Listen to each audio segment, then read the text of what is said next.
Real எஸ்டேட்ல நிறைய பேருக்கு investment பண்ணணும்ன்ற ஆர்வம் இருக்கும். ஆனா அப்படியே நம்ம பேக் பிடிச்சிருக்கோம். காரணம் என்ன அப்படின்னா லாங்ஸமா ஒரு அமௌண்ட் இன்வெஸ்ட்மெண்ட் பண்ணணுமே அப்படின்றதுதான். இப்ப நான் பிசிக்கலா ஒரு கமர்ஷியல் இல்லைன்னா ரெசிடென்சியல் ப்ராப்பர்ட்டி நான் வாங்கணும் அப்படின்னா லாங்ஸமா ஒரு அமௌண்ட் வேணும்.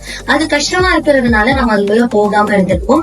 அதுக்கான ஒரு பெஸ்ட் ஆப்ஷன் தான் ரீட்ஸ். ரீட்ஸ் அப்படின்னா ரியல் எஸ்டேட் இன்வெஸ்ட்மெண்ட் ட்ரஸ்ட். இருந்தாலும் நீங்க இன்வெஸ்ட்மெண்ட் பண்றதுக்கு ₹1,00,000 இருக்கணும்னு அவசியம் இல்ல. வெறும் ₹500 இருந்தாவே போதும்.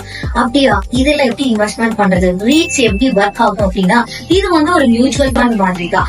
ரியல் எஸ்டேட் இன்வெஸ்ட்மெண்ட் ட்ரஸ்ட்ல ஒரு ஃபண்ட் மேனேஜர்னு ஒருத்தர் இருப்பார். நம்மள மாதிரி ரியல் எஸ்டேட்ல இன்வெஸ்ட்மெண்ட் பண்றதுக்கு இன்ட்ரெஸ்ட் இருக்கிற மக்கள் என்ன பண்ணுவாங்கன்னா அதுல இன்வெஸ்ட் பண்ணுவாங்க. எவ்வளவு முடியுமோ அங்க.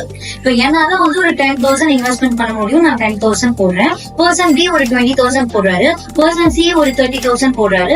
இந்த மாதிரி நிறைய பேர் அவங்களால முடிஞ்ச அமௌண்ட் இன்வெஸ்ட் பண்ணுவாங்க.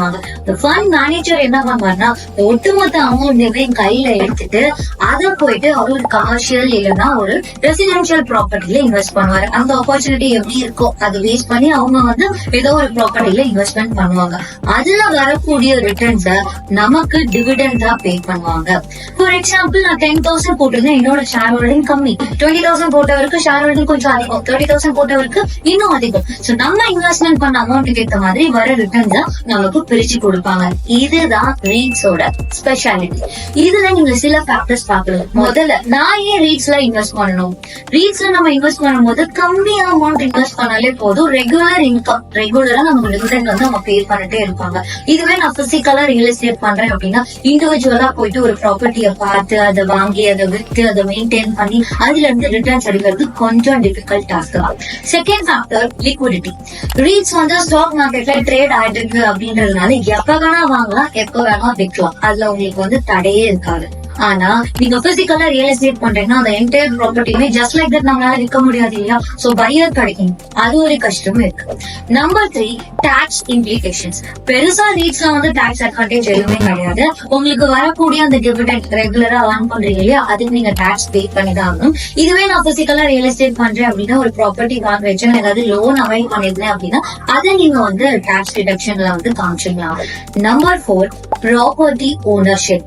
நான் ரீட்ஸ்ல இன்வெஸ்ட் பண்றேன்னா எனக்கு ப்ராப்பர்ட்டி ஓனர்ஷிப் கிடையாது.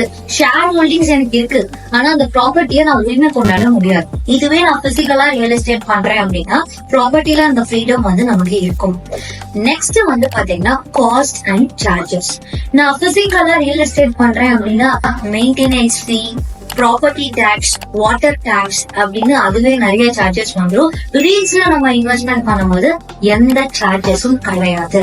And then income. ரீட்ஸ்ல இன்வெஸ்ட் பண்ணும்போது எனக்கு ஒரு ரெகுலர் இன்கம் வந்துட்டே இருக்கும்.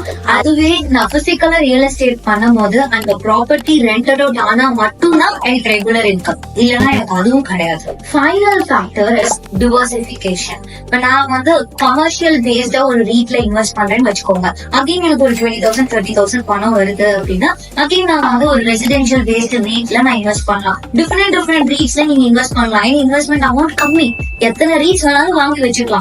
அதுவே நான் ரியல் எஸ்டேட் பிசிக்கலா பண்றேன்னு வச்சுக்கோங்களேன், ஒரு ப்ராப்பர்ட்டி வாங்கவே நமக்கு லேக்ஸ் அண்ட் க்ரோர்ஸ்ல வேணும். அகைன் இன்னொரு ப்ராப்பர்ட்டி வாங்கணும்னா அகைன் லாங்ஸம் அமௌண்ட் வேணும். சோ டிவர்சிஃபை பண்றதுக்கு பிசிக்கலா பண்றச்சு எனக்கு டிஃபிகல்டிஸ் இருக்கு. இதுவே நான் ரீட்ஸ்ல பண்ணும்போது அதுக்கு எனக்கு எந்த டிஃபிகல்டிஸுமே இல்லை. சோ இதுதான் பிசிக்கலா ரியல் எஸ்டேட் பண்றதுக்கும் ரீட்ஸ்ல இன்வெஸ்ட்மெண்ட் பண்றதுக்குமான வித்தியாசம். சோ நீங்க உண்மையாவே ரியல் எஸ்டேட் பண்ணணும் ரொம்ப ஆர்வமா இருந்தீங்கன்னா ரீட்ஸ்ல என்ன இன்வெஸ்ட் பண்ணலாம், பெஸ்ட் ரீட்ஸ் எதுன்றத அனலைஸ் பண்ணுங்க, அதுல இன்வெஸ்ட் பண்ணுங்க. அதுல நமக்கு இருக்கிற ஒரே அட்வான்டேஜ் அவங்க பே பண்ற டிவிடெண்ட்ஸ் தான். அது அல்டிமேட்லி உங்க கேபிட்டலை க்ரோ பண்ணும்.